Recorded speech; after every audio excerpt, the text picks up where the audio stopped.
La matinale d'Europe 1. Nico Saliagas. Chaque jour, coup de fil à celui ou celle qui fait l'actualité. Ce matin, nous sommes en ligne avec Annie Dupéret. Bonjour Annie. Bonjour. Ce soir, sur TF1, commence l'ultime saison d'une famille formidable, 26 ans. Oui. C'est forcément une page de votre vie qui se tourne. Vous l'appréhendez comment ? Écoutez, je pense qu'il fallait arrêter parce que d'abord, la grande raison était que notre créateur, le papa de cette série qui a fait un long métrage de 25 ans sur l'histoire d'une famille est décédé. Il est parti, Joël Santoni, qui était vraiment le créateur de ça, notre grand complice, est parti malheureusement au mois de mai. Donc, voilà. Puis on a quand même beaucoup joué de choses là-dedans. Donc on aurait continué comment ? Je sais pas, en essayant à tout prix d'inventer d'autres histoires alors qu'on a tellement fait le tour. Je pense que maintenant, juste, il faut faire une thèse dessus. Voilà, il faut savoir clore des chapitres et continuer le voyage, c'est ce que vous nous dites. Par respect pour notre public et par respect pour ce qu'on a fait, je pense.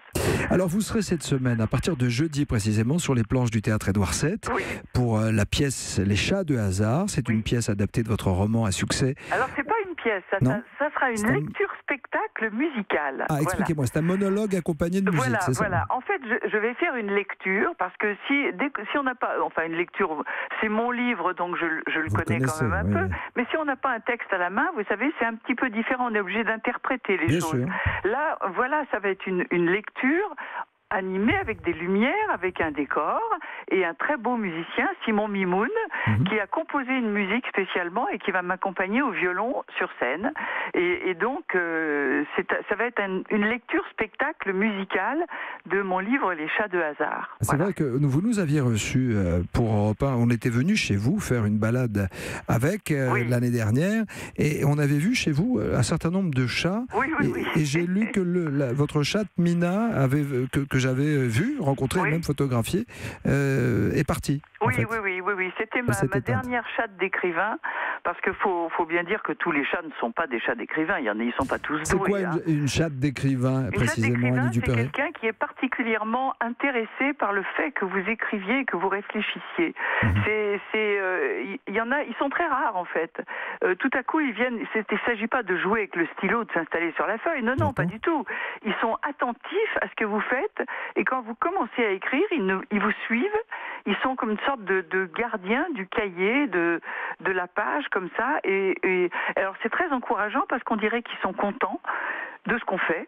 Alors quand on n'est pas content de soi, c'est formidable d'avoir une bête à côté qui a toutes les patiences, comme ça, et qui vous regarde avec un silence bienveillant, c'est formidable. Mais ils sont pas tous doués pour ça, non, c'est rare. Est-ce que vous avez d'autres chats à la maison ? Là, vous êtes à la maison, j'imagine, vous avez d'autres chats ? Oui, j'en ai d'autres, j'en ai toujours, ça me fait du bien. D'ailleurs, c'est de ça que je vais parler dans cette lecture, effectivement, la manière dont les chats peuvent accompagner votre vie.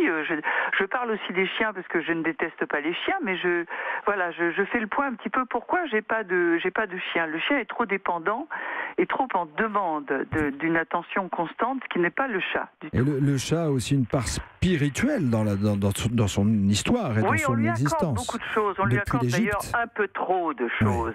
D'ailleurs, je ne sais pas si vous avez remarqué, on dit j'aime les chiens, on dit jamais je suis fou des chiens ou je suis amoureux des chiens.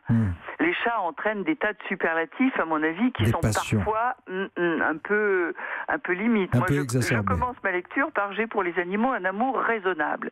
Et j'ai pour les chats un amour raisonnable, il y a des cons partout, y compris parmi les chats. Voilà. Pour terminer, juste, ma chère Annie Dupéret, vous publiez un ouvrage aux éditions du Seuil, un ouvrage de photographie et de texte.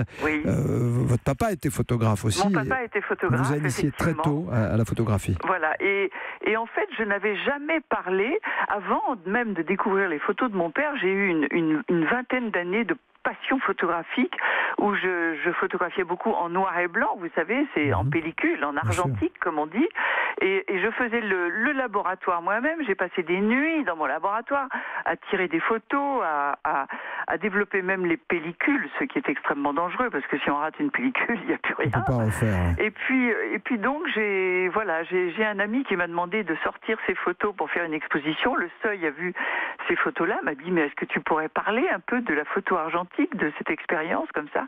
Et c'est un livre que vraiment, bon, j'aime tous mes livres évidemment, mais c'est un livre que j'adore parce que il y a des photos de mes camarades comédiens que j'avais fait qui sont pas des photos de comédiens, qui sont des photos intimes, des photos. Il y a Serge Lama aussi. Oui, il y a pas Serge mal de monde. Lama, il y a Gianni à 18 ans qui était venue fêter ses 18 ans chez moi, qui est une photo que j'adore, où elle a un monde intérieur très fort. J'ai essayé de faire des portraits intérieurs, voilà. Merci Annie Dupéret. Il y a aussi cette magnifique photographie de Titi dans le couloir, un chat en noir et blanc. Je la posterai tout à l'heure sur les réseaux sociaux. Merci infiniment. On vous retrouve sur scène au théâtre à partir de jeudi. Ça s'appelle Les Chats de hasard. C'était Annie Dupéret.